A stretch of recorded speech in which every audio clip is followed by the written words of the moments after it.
जय श्रीराम दर्शक बंधु दयाकरी वीडियोटी को शेष पर्यंत देखंतु। लक्ष्य गोटे होइथांती एही 21 प्रकार स्त्री लोक। सांग माने मु आजी सामुद्रिक शास्त्र अनुसार सौभाग्यशाली स्त्री मानकर शरीर रे थिबा लक्षण आधार रे तांकर भविष्यत ओ व्यक्तित्व विषय रे जणाइबाकू जाउछि। सांग माने भारतीय संस्कृति रे शुभ अशुभ भल खराप ए सबु कथा उपरे बहुत महत्व दिया जाई अछि। आमर ज्योतिष शास्त्र हेउछि विराट बड़ समुद्र भली, जेउथिरे प्रत्येक जिनिष पछरे थिबा अर्थ को विस्तृत भाबरे वर्णना करा जाई अछि। आमर आख पाखरे जेते सबु घटना घटी थाए ताहार संबंध आमर निकट भविष्यत सहित निश्चित भावे जोड़ी होई रही थाए। आम शरीर रे थिबा किछि चिन्ह बा कला जाई किंबा आम शरीरर किछि गठन रे भी किछि ना किछि अर्थ लुचिकी रही थाए। भगवान प्रत्येक मनुष्यर गठन को अलगा अलगा भाबरे तैयारी करिछंती, जेमिति कि रंग रूप स्वभाव विचार शैली परिस्थिति आदि सबुथिरे जणे अन्य जनक ठारू भिन्न होई थाए। समुद्र शास्त्र आमर वैदिक संस्कृतिर एक प्रमुख अंश अटे एवं जेउथिरे आम शरीर उपरे निर्मित एही सबु चिन्ह एवं शरीरर विभिन्न अंग गठनर अध्ययन करी मनुष्यर भविष्यत एवं वर्तमान विषय रे कुहा जाई अछि। आसंतु आजिर एही वीडियो माध्यम रे जानिबा सौभाग्यशाली स्त्री मानक शरीर रे थिबा किछि एमिति मूल्यांकन चिन्ह एवं अंगर गठन विषय रे जहार सीधा प्रभाव तांको जीवन उपरे पड़ी थाए। नंबर 1, जेउ कन्या मानक मुह तांकर बापांक सह मिसु थाए सेमिति स्त्री बहुत सौभाग्यशाली होई थाए। नंबर 2, जेउ स्त्री मानकर नाभि बड़ एवं गभीर होई थाए सही स्त्री को शुभ मना जाई थाए।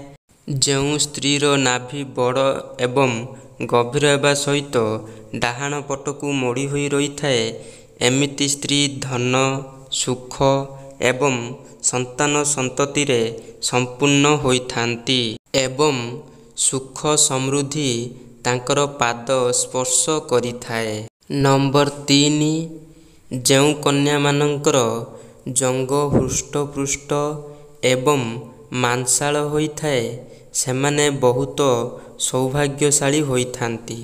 एही कारणरू तांकर स्वामींको घर ओ गाड़ी आदिर सुख बहुत भल भाबरे प्राप्त होई थाए।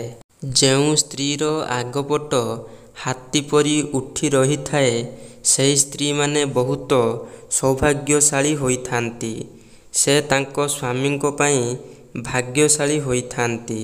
नंबर 5, जेउ नारीर नाभिर आख पाखरे कला जाई थाए से तांको स्वामींको पई बहुत भाग्यशाली होई थांती।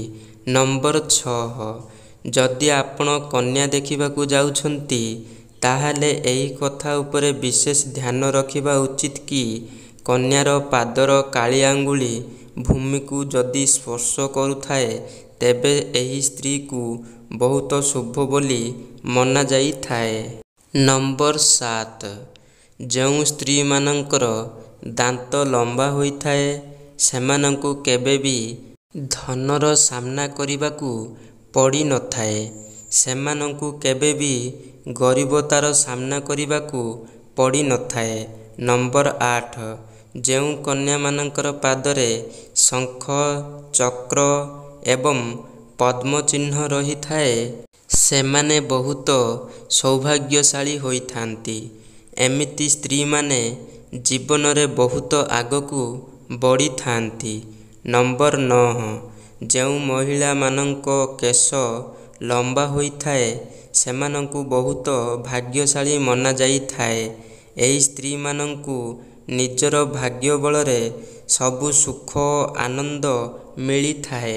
ନମ୍ବର 10, ଯେଉଁ ଯୁବତୀମାନଙ୍କ ଆଖି ପଦ୍ମଫୁଲର ପାଖୁଡ଼ା ସମାନ ଏବଂ ଆଖି ଭିତର ଅଂଶଟି କ୍ଷୀର ଭଳି ଧଳା ହୋଇଥାଏ, ଏହି କନ୍ୟାମାନେ ନିଜ ସ୍ୱାମୀଙ୍କ ପାଇଁ ଭାଗ୍ୟବର୍ଦ୍ଧକ ହୋଇଥାନ୍ତି। ନମ୍ବର 11, ଯେଉଁ ସ୍ତ୍ରୀମାନଙ୍କ ଲଲାଟ ସମତଳ ଏବଂ ସିନ୍ଦୂର ଲଗାଇବା ସ୍ଥାନ ବହୁତ ଉନ୍ନତ ହୋଇଥାଏ, ଏମିତି ସ୍ତ୍ରୀ ବହୁତ ସୌଭାଗ୍ୟଶାଳୀ ହୋଇଥାନ୍ତି ଏବଂ ତାଙ୍କର ସ୍ୱାମୀଙ୍କର ଆୟୁଷ ବହୁତ ଲମ୍ବା ହୋଇଥାଏ। ନମ୍ବର 12, ଯଦି ଝିଅମାନଙ୍କର କେଶ ଘନ କଳା ଓ କୁଣ୍ଡ ଭଳି ମୋଡ଼ି ହୋଇ ରହିଥାଏ, ସେମାନେ ବହୁତ ଭାଗ୍ୟଶାଳୀ ହୋଇଥାନ୍ତି। ନମ୍ବର 13, ଯେଉଁ ସ୍ତ୍ରୀମାନଙ୍କ କାନର ଉପର ଭାଗ ଚଉଡ଼ା ଏବଂ ତଳ ଭାଗ ସରୁ ହୋଇଥାଏ, ସେହି ସ୍ତ୍ରୀମାନେ ବହୁତ ଭାଗ୍ୟଶାଳୀ ହୋଇଥାନ୍ତି ଏବଂ ତାଙ୍କର ଆୟୁଷ ବହୁତ ଲମ୍ବା ହୋଇଥାଏ। ନମ୍ବର 14, ଯେଉଁ ସ୍ତ୍ରୀମାନଙ୍କର ବେକ ଲମ୍ବା ହୋଇଥାଏ, ସେମାନଙ୍କୁ ବହୁତ ମଙ୍ଗଳକାରୀ ମନାଯାଇଥାଏ। ଶାସ୍ତ୍ର ଅନୁସାରେ ଯେଉଁ ନାରୀମାନଙ୍କର ବେକ ଲମ୍ବା ହୋଇଥାଏ, ସେମାନେ ବହୁତ ଐଶ୍ୱର୍ଯ୍ୟଶାଳୀ ହୋଇଥାନ୍ତି। ସେ ଥିବା ଅବସ୍ଥାରେ ତାଙ୍କ ସ୍ୱାମୀଙ୍କର କେବେ ବି ଧନର ଅଭାବ ହୁଏ ନାହିଁ। ନମ୍ବର 15, ଯେଉଁ ସ୍ତ୍ରୀମାନଙ୍କର ପାଦର ଗୋଇଠି ଗୋଲାକାର ଏବଂ କୋମଳ ହୋଇଥାଏ, ସେହି ସ୍ତ୍ରୀମାନେ ବହୁତ ସୁଖ ସୁବିଧା ଭୋଗ କରିଥାନ୍ତି। ତାଙ୍କର ଏହି ଗୁଣ କାରଣରୁ ପରିବାରର ସମସ୍ତଙ୍କୁ ଲାଭ ହୋଇଥାଏ। ନମ୍ବର 16, ଯେଉଁ କନ୍ୟାମାନଙ୍କର ପାଦର ଆଙ୍ଗୁଳି ଗୋଲାକାର ଏବଂ ଉଠି ରହିଥାଏ, ସେହି ଝିଅମାନେ ତାଙ୍କ ପରିବାର ପାଇଁ ବହୁତ ଭାଗ୍ୟଶାଳୀ ହୋଇଥାନ୍ତି। ନମ୍ବର 17, ଯେଉଁ ସ୍ତ୍ରୀମାନଙ୍କର ପାଦର ଗୋଇଠି ସର୍ପାକାର ଏବଂ ପାଦରେ ତ୍ରିକୋଣ ଚିହ୍ନ ରହିଥାଏ, ସେମିତି ସ୍ତ୍ରୀ ବହୁତ ଭାଗ୍ୟବତୀ ହୋଇଥାନ୍ତି। ତ୍ରିକୋଣ ଚିହ୍ନର ଅର୍ଥ ଚାଲାକ ହୋଇଥାନ୍ତି, ଯିଏ ନିଜର ବୁଦ୍ଧି ଏବଂ ବିବେକ ଦ୍ୱାରା ଘର ଓ ପରିବାରକୁ ଖୁସିରେ ରଖିଥାନ୍ତି। ନମ୍ବର 18, ଯେଉଁ ମହିଳାମାନଙ୍କ ଆଖି ବଡ଼ ହୋଇଥାଏ, ସେମାନେ ବହୁତ ଦୟାଳୁ ପ୍ରବୃତ୍ତିର ହୋଇଥାନ୍ତି। ତାଙ୍କ ଭିତରେ ଦାନ ଏବଂ ପରୋପକାର ଭାବନା ସବୁବେଳେ ରହିଥାଏ। ସେ ନିଜ ସହିତ ନିଜ ପରିବାରର ବହୁତ ଭଲ ଭାବରେ ଧ୍ୟାନ ରଖିଥାନ୍ତି। ଯେଉଁ ଘରେ ତାଙ୍କର ବିବାହ ହୋଇଥାଏ, ସେ ଘରେ ଧନର ଅଭାବ କେବେ ହୁଏ ନାହିଁ।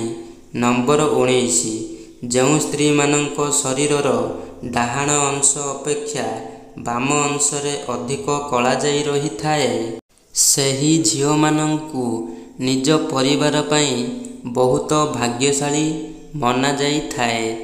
ସେ ନିଜର ଶାଶୁଘର ପାଇଁ ମଧ୍ୟ ବହୁତ ଭାଗ୍ୟଶାଳୀ ହୋଇଥାନ୍ତି ଏବଂ ତାଙ୍କ ପରିବାରରେ କେବେ ବି ସୁଖ ସୁବିଧାର କମି ହୁଏ ନାହିଁ। ନମ୍ବର 20, ଯେଉଁ ମହିଳାମାନଙ୍କର ପାଦ ଲମ୍ବା ହୋଇଥାଏ, ତାଙ୍କୁ ମା ଲକ୍ଷ୍ମୀଙ୍କର ସ୍ୱରୂପ ମନାଯାଇଥାଏ। ତାଙ୍କର ବିବାହ ଯେଉଁ ଘରେ ହୋଇଥାଏ, ସେଠି କେବେ ବି ଧନର ଅଭାବ ହୁଏ ନାହିଁ। ନମ୍ବର 21, ମହିଳାମାନଙ୍କ ମଥାର ମଝି ଅଂଶରେ କଳାଜାଇ ରହିଲେ, ସେହି ଝିଅମାନଙ୍କର ବିବାହ ଅତ୍ୟନ୍ତ ଧନୀ ସମ୍ପନ୍ନ ବ୍ୟକ୍ତିଙ୍କ ସହ ହୋଇଥାଏ। ବନ୍ଧୁଗଣ, ଯଦି ଆପଣମାନଙ୍କୁ ଏହି ଭିଡ଼ିଓଟି ଭଲ ଲାଗିଛି ଏବଂ ଆପଣମାନେ ଏହି ଭିଡ଼ିଓରେ ସହମତ, ତେବେ ଦୟାକରି ଭିଡ଼ିଓଟିକୁ ଲାଇକ୍, ସେୟାର ଓ ଚ୍ୟାନେଲଟିକୁ ସବସ୍କ୍ରାଇବ୍ କରିନିଅନ୍ତୁ। ଯଦି ଏହି ଭିଡ଼ିଓରେ କୌଣସି ତ୍ରୁଟି ଥାଏ, ତେବେ ଆପଣମାନେ ଦୟାକରି କମେଣ୍ଟରେ ଜଣାନ୍ତୁ।